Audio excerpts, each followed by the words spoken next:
Okay, topics in protection. So then we're going to talk about boundary magic. So we're talking about like door sills, thresholds, liminal spaces. That's the first type of boundary magic we're going to talk about. First of all, is the idea is I've got a question for you. Do you Hmm. think that protective magic and boundary magic are the same? No, but I think that boundary magic is a type of protection magic, but I don't think that all protection magic is boundary magic, if that Okay. makes sense. So, Yeah. what did I say? All boundary magic has a measure of protective magic, but not all protective magic is necessarily boundary magic. Then I started thinking, or is it? Like, so that's so funny Uh, because it's the exact same thing. oh my I'm God. dying. Oh my gosh, that's the best thing on earth that just happened. Okay. We're like the same person. We share the same mind when We're it like comes to two magic halves of the stuff. same I whole. know, yeah. Oh, that's so funny. Okay, so okay, so so then I thought about it though. When you protect, so maybe that's the case, but maybe Mm, not. So then I started rethinking myself. So if you're protecting your body, there's like a boundary. You're protecting like the outer spaces of your body. Like if you're protecting mm, yourself physically, hmm. okay? And the same with the home. If you're protecting your home, it's like a physical area or space you're protecting, right? Yeah. And so if you're protecting a ritual during a ritual, like we make a circle even. So Mm, that's like protecting a boundary of a space or a time or a so like maybe it is like that was my first thought, but then I'm like, can I think of a protective magic that isn't or a that isn't a boundary magic? Like, can I can I make a distinction there? When would you say that protective magic isn't boundary magic? Because that was my first thought, just what you said, and then I was like, yeah. Yeah, I mean, when you first asked, I was like thinking about it for a second, but I think that in my mind, at least, boundary magic is like I am setting this line, right? Do not cross it. yeah, Like I I would set like bound potentially. I mean, off the top of my head, I might set like boundary magic if I'm setting up my ritual space because I don't want like my partner coming home and like stepping in my space, like don't cross this space. And while protection magic is like I'm allowing things to come into my space, but I'm also protecting myself with the stuff that does come into my space. But I mean, you could go down a rabbit hole, right? You could say, well, the boundary is not physical, but it's like I don't know, bad vibes come into my space, which would then be protective. But in my mind, that's where I go. Boundary magic is more about like not letting it's like building walls around you, necessary walls. Um, don't come in here versus protection is like, yeah, you could come in, but you're not wreaking havoc, right? You're gonna like, I'm protecting myself from like that kind of negativity. That's where my mind goes, I guess. well, that was my first thought too, but I think I could Yeah. go either way now because I'm like, Mm, well, then you're protecting that person from even if they're not you're protecting your space from an unmagical person entering just your magical space. And it's not like yeah. necessarily they're bad, but Yeah. so I don't know. I could Yeah. play Yeah, that I game think in you my could go head. either way. Interesting. So at the heart of protection though, I think there is a singular skill and it's the ability to draw a line between what is you and what's not you.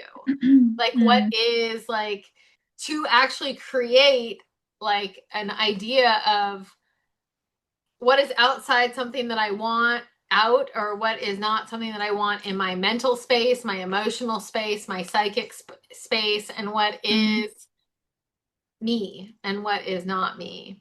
mm, So internally, like I said, emotional, mental energy, like You draw the line of that. And then externally, like most protection breaks down like when one, like when, like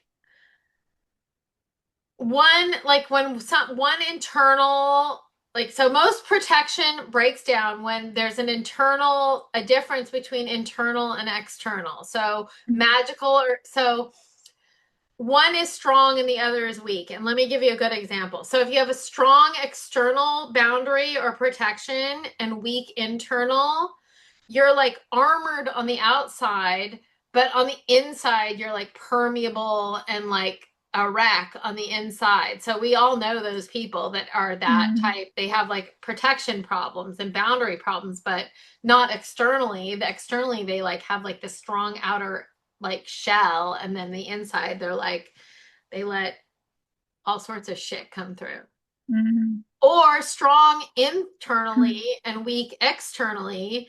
So they're grounded inside, but they're like overwhelmed by circumstances or by other people or by external surroundings of their life. And you know those people too, who are like, I know those people too. And I can tell you that both of those people can be very distasteful when you're around them. I can think of personal examples of both of those people, and I would describe both of those people as annoying. Mm. Like, like it's annoying when somebody is like, because it's like if it's a breakdown. Like there's like Yeah. total inconsistency. Mm-hmm. And so it's like you're just, you can't make heads or tails of it. Yeah.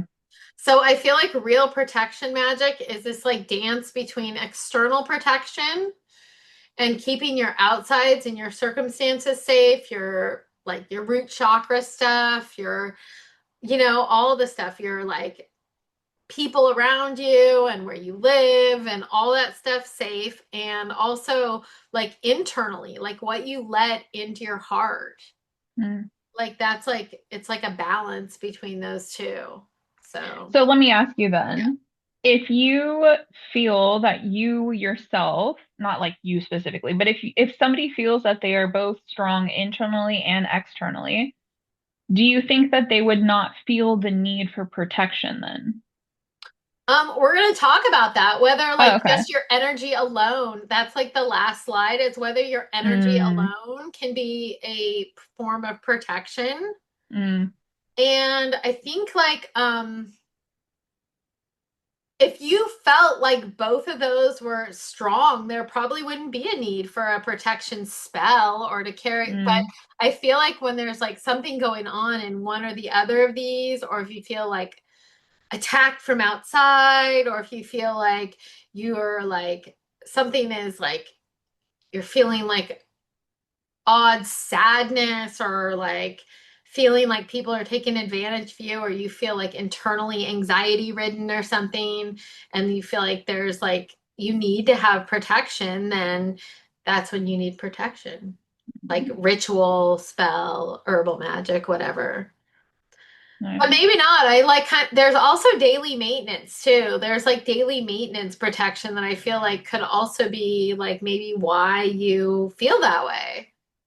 Like I've been really into using that magic powder that I Mm, made. Like, hmm. first of all, it's rad. It smells rad. It's Yeah. amazing. Like it is like that arrowroot powder is the best, softest, most Yeah, I love wonderful that stuff. powder. Like highly recommended. Just, Yeah. So so I've good. been using that every day, and I don't really feel like I have like any real need for protection, but it just kind of feels good to have it there. So Mm, maybe a mm. daily protection thing that just kind of gives you peace of mind is warranted whenever you want it. What about you? What do you think? Yeah, I mean, I don't know. I mean, I talk about like how often we should do it, but essentially I don't. Mm, so I revamp my like protection, my space, like my Hearth and Home protection every month. But other than that, I don't do like standard standardized protection. It's just whenever I feel the need to. Sometimes I'll go months and months without doing it. Sometimes I do it every day. Sometimes it's something small, sometimes it's something big, but I just kind of do it whenever I feel called. And maybe having like a generalized mirror spell going doesn't like hurt anybody because you don't know what you don't know. Yeah, exactly. I mean, if you, because I know people who redo like their own like self-protection every week. And it's like if that's what you're feeling called to do, maybe there's a reason for it, you know? And even if there's not, it's not Mhm. going to cause you any harm. Exactly. So, like, Exactly. do what you want to do. Agreed.